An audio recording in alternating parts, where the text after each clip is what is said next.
Wow, more news in the Hannah Kobayashi case. It's really turning out to be quite a roller coaster. Have a look at this text, allegedly from Hannah's ex to one of her co-workers at Up and Smoke, and it's provided courtesy of the Daily Mail. Months ago, an agreed to no contact. Her husband is sweet and just a little guy and wouldn't hurt a fly. He has nothing to do with any of this.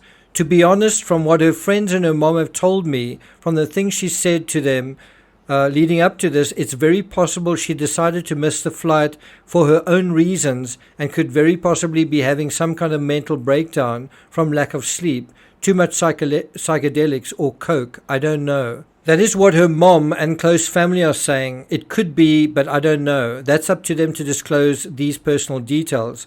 Have you noticed her acting or saying anything around you at work leading up to the flight? There are so many possible scenarios. Well, now that Hannah is back, the mudslinging has begun. Kudos to the Daily Mail for going undercover, as it were, and fishing out some pretty gory details, all via Hannah's co-workers at Up and Smoke. And what they say seems to put this case into a whole new light and exposes Hannah possibly in a whole new way as well. If true, it's not pretty at all. I got nightmares in my head, I fear thoughts build up until I can't feel. My mind fills up into a creature, and it haunts me somewhere much deeper. I got nightmares in my head, I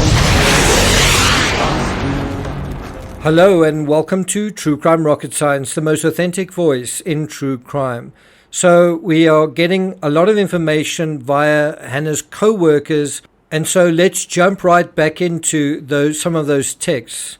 Before we get to that, if you haven't subscribed to the channel, please do. If you found this analysis interesting, insightful, please like, share, leave a comment. You can also hit the thanks button, and let's get started. So are we wrong to assume that Hannah's co-workers apparently knew about the marriage scam? Because it's odd that Hannah's co-workers seem to know exactly what is going on all along, but not her family. Didn't they tell her family?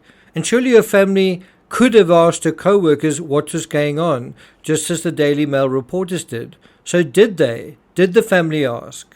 And did the co-workers tell them? Were the co-workers honest? And if the family were told, at what point were they told?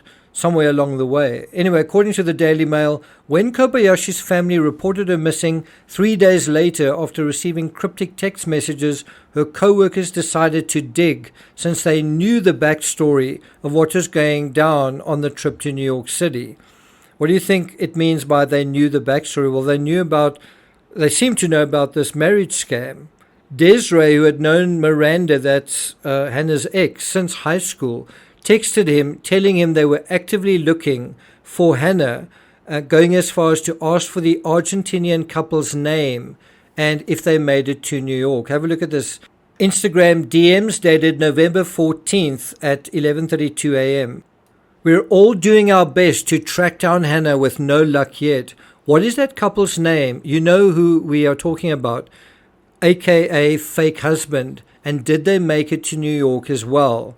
3 question marks. All seems very sus, and you should have told her family she didn't get on the flight. Actually, no, you should have got off that flight when you realized she wasn't on it. Explain. Then around 3.5 hours later, a response. Now, bear in mind the reference to a fake husband as early as November 14th, just 3 days into Hannah's disappearance. Doesn't that tell us all we need to know? That those on the inside track, Hannah's co-workers, knew part of the scheme beforehand. And couldn't any of them have let her poor father know? And the co-worker is also absolutely right to say, when Hannah wasn't on the flight, you should have gotten off as well. Also, you should have alerted her parents. But then notice how Hannah's ex both minimizes and rationalizes her disappearance. Look at this. It was a short connection, 20 minutes. I made it and everyone else did because we hustled to the gate. Do you notice he doesn't mention who the everyone else is? Who do you think that is referring to? Well, it's Kobayashi and his girlfriend Marianne. Me and her hadn't talked since August, meaning me and Hannah. I had no reason to suspect anything strange. I'm visiting my sister here. She's an adult, and I'd heard that she'd also possibly had plans in Cali. I have no reason to get off a plane and miss time on my own trip for something I thought was as simple as just missing one flight and catching the next available one. I shouldn't have had to do anything because her and I split up 3 to 4 months ago and agreed to no contact. Her husband is sweet and just a little guy and wouldn't hurt a fly. He has nothing to do with any of this.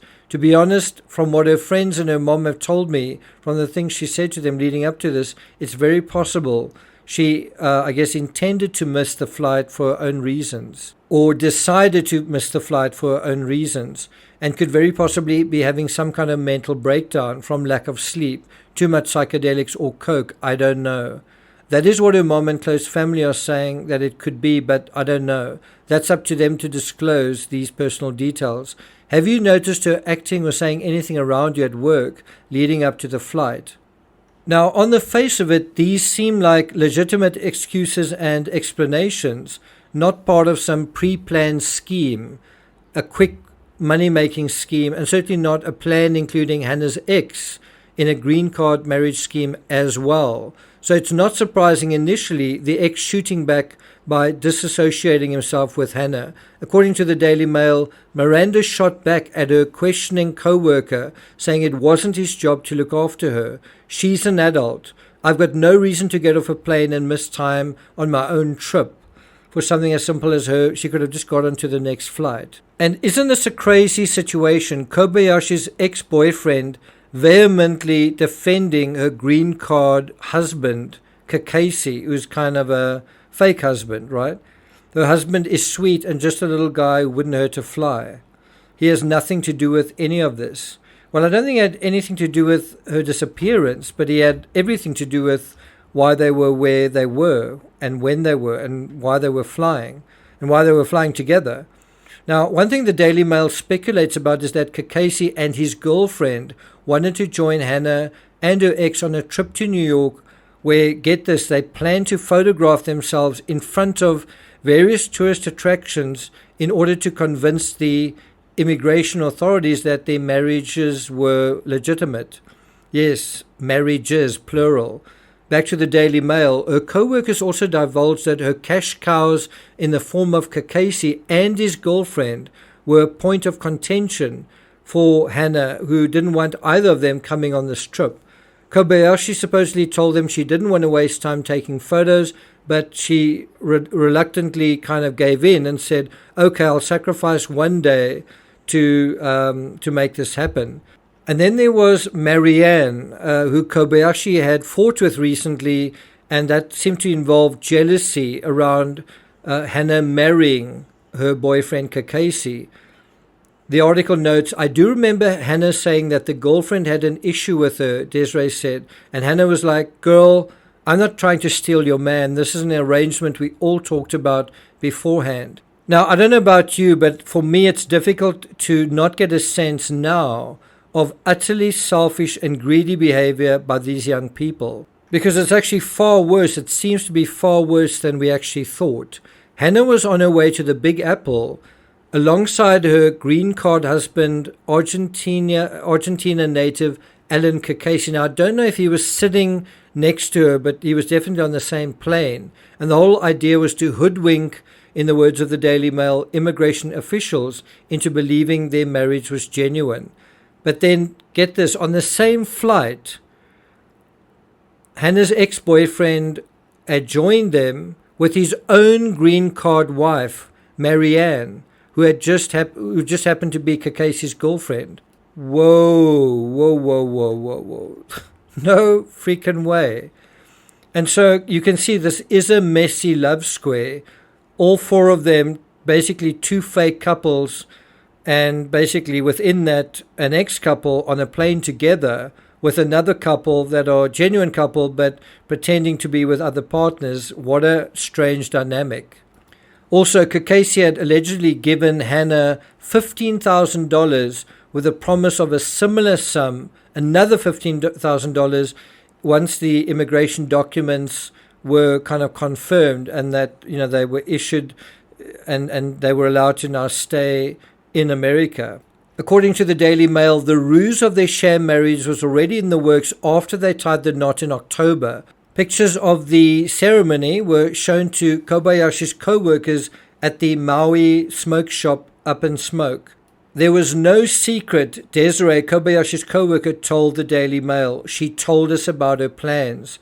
Now, this to me is where it becomes really cruel and unfair. The fact that her co-workers knew what she was up to. And so when everyone was searching for her, didn't they effectively leave her father, Ryan, out there alone in Los Angeles' alleys to suffer and ultimately die? We can also see why Hannah's ex seems to have been so shy to come forward all along or to show his face on television. Because wasn't it that he didn't want to lose his own dodgy paycheck at the very least? So what do you think, given this further information? Should Hannah and her family get the GoFundMe money now or not? Thank you for listening, and I'll see you guys next time.